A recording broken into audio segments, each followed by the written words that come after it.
Hey everybody, how's it going? It's Chris here, and we just finished off with the whiskey show here today, and I just wanted to come on and just let you know the experience that I had. I've never poured for the whiskey show before, and holy crap, was it ever fun! Man, it was really really cool. It was yeah, I would do it again in a heartbeat. I wouldn't even. It would be an automatic yes again for sure, for sure. I just had the best time. I'm just gonna go over here to the bar and put this up here on the tripod. Show you what I picked up today, or I guess this weekend, and then just kind of go over a little bit more of the experience of shooting for the for shooting pouring for Whiskyfest. Just hang on real tight. I'm right back. All right, I am back. We are in front of the bar here. Um, just probably a little easier to do it this way here. But anyway, this is the lanyard they gave me here for the Whiskey Fest. I poured for my cousin. She asked me to come and do this for her. This is the brand here that I was pouring for. It was absolutely, man, it was so great. I just had so much fun. It was nice hanging out with my cousin again too, because I haven't seen her for like forever. So it was really nice catching up. Really nice hanging out with family. It was just fun. It was super, super, super well organized. Like really well organized. John Waldman and his entire staff and his whole crew that kind of put it on was just absolutely incredible. Krista and her staff, it's my cousin, they were absolutely incredible. Everything was done. It was perfect. If you guys ever get a chance to go and pour for Whiskey Fest or Wine Fest or anything like that, do it. Like, man, I'm hoping I get asked to do it again, because I had a blast. It was just really fun. And the whiskeys I poured for, they were really, really good. I've got a fair knowledge of whiskeys and scotches and stuff and wine and that kind of stuff because I've been into it for so many years, and it's just kind of a real fun hobby and a passion of mine. So to talk to other people about something that you're really truly interested in and throwing some historical, like a little bit of interesting facts behind them. Some of them just want their booze or their wine and they're just like, just pour this for me, and that's about it. So you do that, and away they go. They're kind of on a mission. But there was a lot of people who were like, tell me more about this stuff. So it was really really really cool. The whiskeys that we had on our table was a lot of Seagrams. So we had like Seagram's VO, we had Seagram's Select, we had Collingwood, and then we had Caribou Crossing, and that was kind of the big hit, the Caribou Crossing one. It's kind of a rare whiskey to find here, especially in Canada. The Manitoba Liquor Commission does a good job of stocking it, but sometimes it can be really tough because it's only made like twice a year, and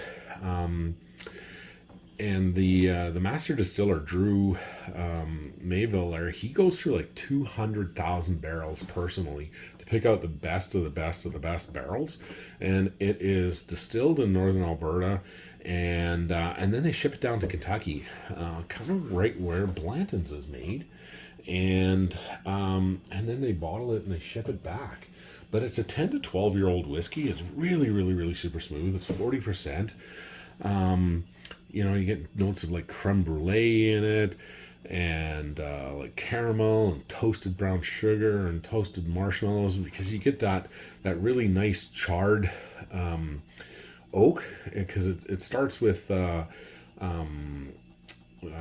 like American white oak, and then it's got a bit of a char to it. So then when you have the malted barley added to it, that's where you're going to get those toasted marshmallow notes to it. So it really pops out that way. And then there's a little bit of wood note to it, some vanilla with the oak, and then that creme brulee notes to it. Man, it's just a really, really, really nice whiskey. A lot of people really, really enjoyed that one. I was really surprised about the Seagram Select. That one there, it is it celebrates Drew Mayville, their master blender.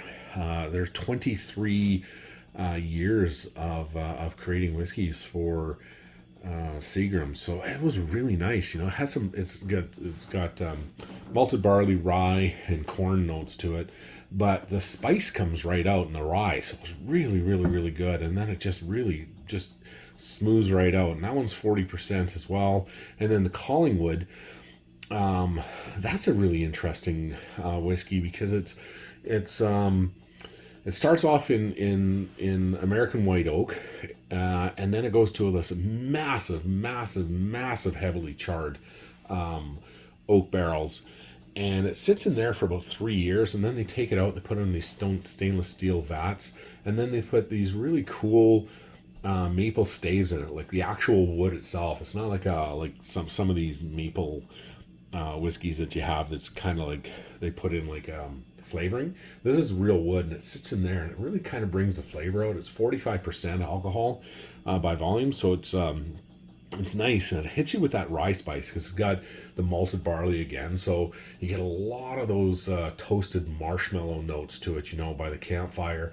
A little bit of smoke, some rye spice right away off the bat, and then it blends right into this really, really, really great maple notes to it. And it's like that fresh maple notes, like it's like fresh maple syrup, but not like overly syrupy. It's just kind of sitting there in the back end.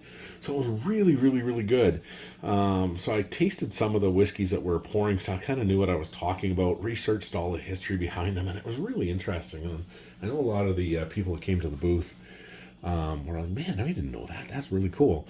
And then some of them are like, I'm totally 100% buying that, especially when they found out the prices and stuff. So I think we probably made quite a few sales for the booth there for Philip Durand and my cousin Krista. So I know a lot of people are really, really kind of excited about that, and they were said, well, we're going to definitely buy some. They said, can we get the Caribou Crossing here at the Whisky Fest? And I said, no, it's not available at the Whisky Fest, but I told them this is picked out the liquor stores where they were close to and where they can find them. But we did have the rest of them on there, and some of them said, yeah, we're 100% going to get these. We didn't realize how good these things were. So and then some of them even came back to the booth and said, we bought it, and they had it in their bag and stuff, and then they're running, I guess, down to their car or whatever in the parkade, and never came right back up again. So that was really, really kind of cool to see. So it was really fun. Tons and tons and tons of people through there. Just super interesting as all hell. And then they had the full-on store there ready to go. So they had all kinds of stuff. And I'll show you a couple of the bottles I was able to pick up. I got this one here at the store. They were selling out of these on the Friday, because it ran Friday and Saturday. And so I picked this one up on Saturday. And I'm not sure when I'm going to be posting this one here. But anyway, and this is the Glenmorangie Tale of Ice Cream. It's a limited edition. And I've heard really great things about these ones. This one here. Yeah, some really, really great reviews and great things about this one. So that's why I picked this one up here. This came out for, well, it was supposed to be our spirit release. Talking to the guys in the store, and they said, we're supposed to have spirit release in March, but then they were unsure of what was going on with this whole U.S., Canada, Mexico tariff thing and stuff like that. So they said, the hell with it. We're going to be putting everything out here ahead of time. So anyway, this was out. So I grabbed this one here. And like I said, I've heard really, really, really great things about this one. And I really do like most of the stuff. I think actually all of the stuff so far I've tried from Glenmorangie.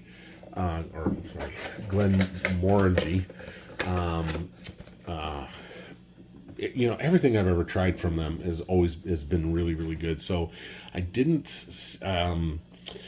I couldn't see that this one here wouldn't be good at all either. So I'm going to, we're going to open this one up here at some point. We're going to do a review on it, and then we'll probably end up sharing some of the drams here with y'all.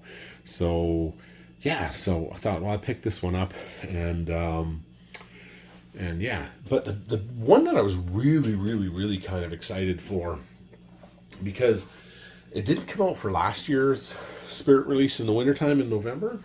And everyone was really bummed out. They were like, oh my God, like, what the hell, man? Like, this should be, like, they were like, we're not ever going to be able to get this. And people were all freaking out and stuff like that. I was able to get a bottle in Alberta, but I was able to get another bottle of this.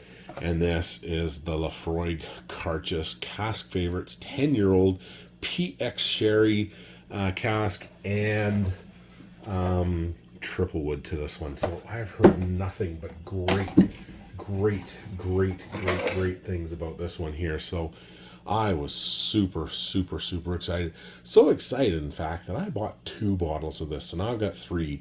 I always like to have 3 bottles of Carchus when I can get it. It's 52.4%. So I've got one to drink right away and enjoy with everyone, enjoy with y'all. And then one to have to kind of drink through nice and slow and enjoy for whenever. And then I've got one to kind of hoard for the future, you know, like 10 years from now or whatever. Then I've got something else to really kind of enjoy. So I was super excited when I got that one. And yeah, that's boy, that's a good one. And then on today, you know, I thought, geez, I don't need another one of these things. I've already got 3 bottles. Well, now I've got 4 of them. I don't know what the hell I'm going to do with this. They had tons of them there. Like, I mean, tons, cases upon cases upon cases on Friday, and I didn't get one on Friday. And then I was talking to my buddy Joel, and he says, well, they make great gifts and stuff like that. I'm like, yeah, they totally do, but I've got 3 bottles already sitting in my cellar, and I've got one open, and it's like maybe not quite halfway done. It is really good, and it is hard to find. So I thought, the hell with it. I'll just bite the bullet and get one. So I'm not sure what I'm going to do with it. I'll do something with this here. It might even end up being a giveaway. We'll see, or it could be a gift, or it could be something. I don't know. I'm going to do something with it anyway. But it is Eagle Rare 10-year-old. So, yeah. And now I guess they're going to be, we're not sure what the heck's going to be going on here with the whole U.S. whiskey thing there. I don't know. They're talking about maybe sometime in March or you know, later on this month, or March 4th, I think it is. I don't know. We'll see. I guess when this video comes out, we'll find out if it is or not. But anyway, they're talking about maybe banning all American bottles, which is stupid, because all the bottles that they would have in inventory right now, they've already bought. So they're going to be sitting on stuff that they can't sell now. So it's going to even hit harder on the taxpayer. I mean, they'll put that all into storage, and then when thing's all over and done with, whatever, even if, you know, they may not even have tariffs or whatever, we don't know. Then they can release them, and then they'll probably add a higher price to them as well, but who knows. But anyway, so I got one anyway, and we'll see what we do with this guy here. And so then they had, let me see here. Well, I'm going to show you this next one here, and then we'll talk about the rest. So anyway, so I'm sitting there in my booth pouring away on Friday, and they were there in the morning, and then it was like, crap, okay, I need to get one of these, and I went there, and they were all gone. I'm like, son of a bitch. But today they had some, so I wasn't stupid. I went there first thing in the morning when I got, well, not first thing in the morning. I was there around 5. It opens at 6:30. So I got there. I was shooting. Sorry, I forgot to mention.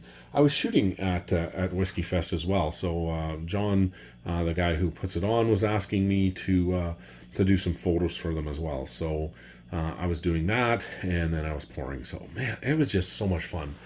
But anyway, so my cousin Krista, she goes, "Hey Chris, come on over here. We gotta check this out. I gotta show you something."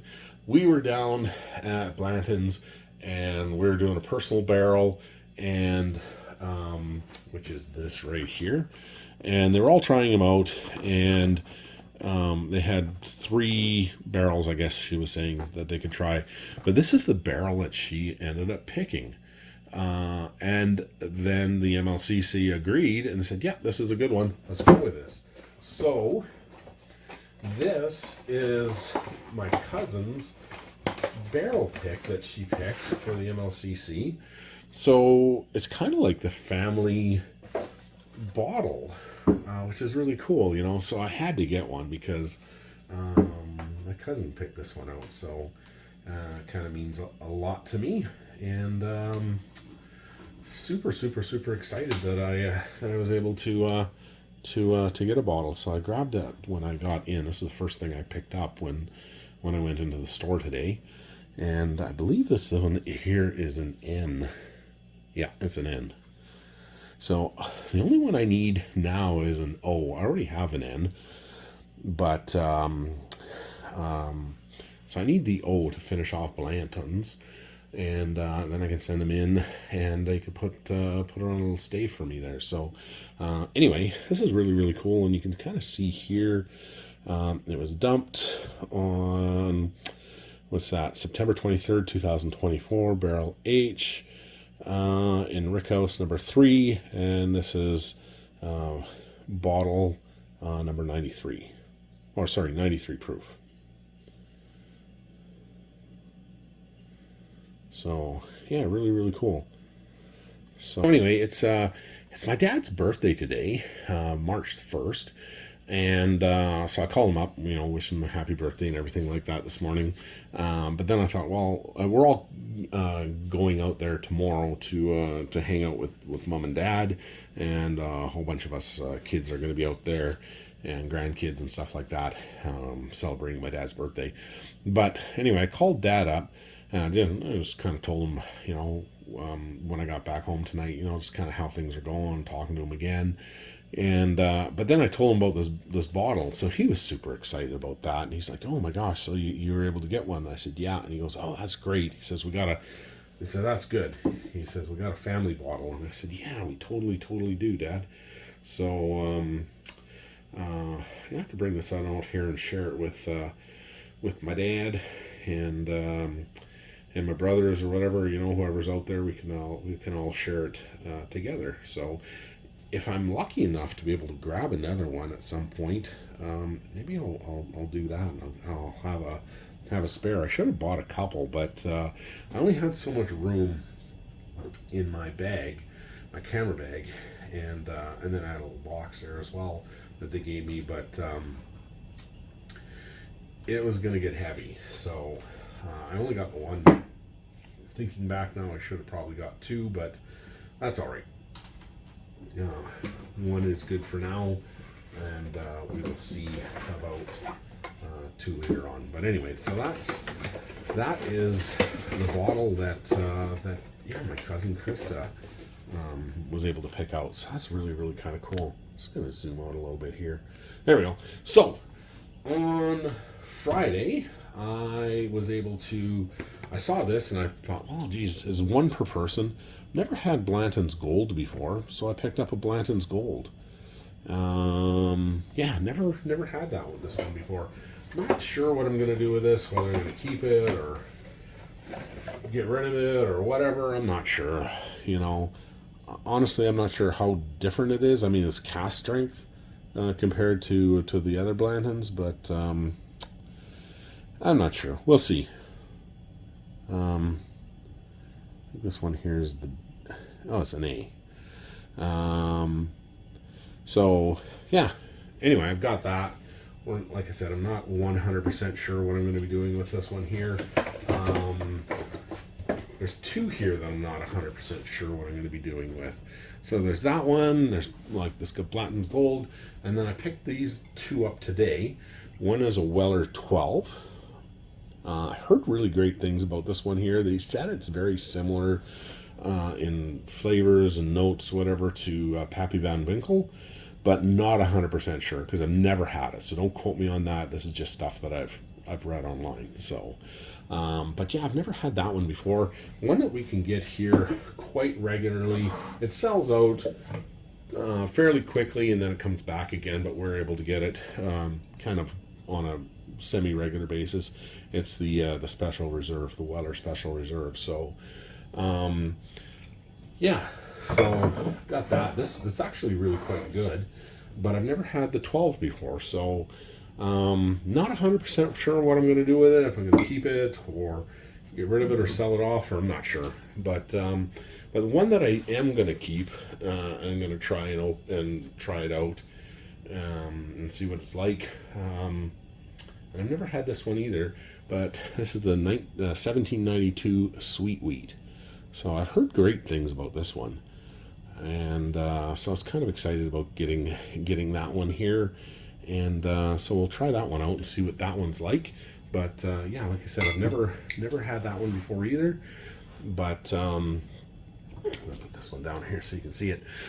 So anyway, that is my pickups here for the 2025 Winnipeg Whisky Fest. So quite successful in the pickups here of this awesome booze. Yeah, got some really good limited releases, hard to find ones. They had tons there. Like, they had tons and tons of stuff there. Lots of other ones that were really hard to find, but you know, I've got so much stuff here. I don't you know, it's not like you don't need it. I mean, you totally need it, but yeah, it was you had to have some sort of restraint, I guess, on it. But I'm pretty happy with these ones here, especially this guy right there. This is the one I really wanted. So super jazzed about that. This will be probably either gifting it or giving it away or something, or do something with the channel. Not sure. Really happy with this one here because my cousin chose that one. Not sure about these two. The Blanton's Gold, the Weller 12-year-old. Really looking forward to trying out this Glenmorangie Tale of Ice Cream, and trying the Sweet Wheat out from 1792. But yeah, it was just a really fun weekend. You know, like I said, I've never done anything like that before, but man, am I ever happy that I was asked to do that. I'm very grateful for the opportunity to pour. Met so many really nice and really good people there, and then a lot of my friends were there as well. So yeah. So anyway, that's about it. I just thought I would show you some of the stuff that I was able to pick up this weekend, kind of my experience about pouring for Whiskyfest. It was a blast. It really was. So thank you, John. Thank you, Krista. Thank you for having me. Really great meeting everybody else that was there pouring for the team, and yeah, it was just really good.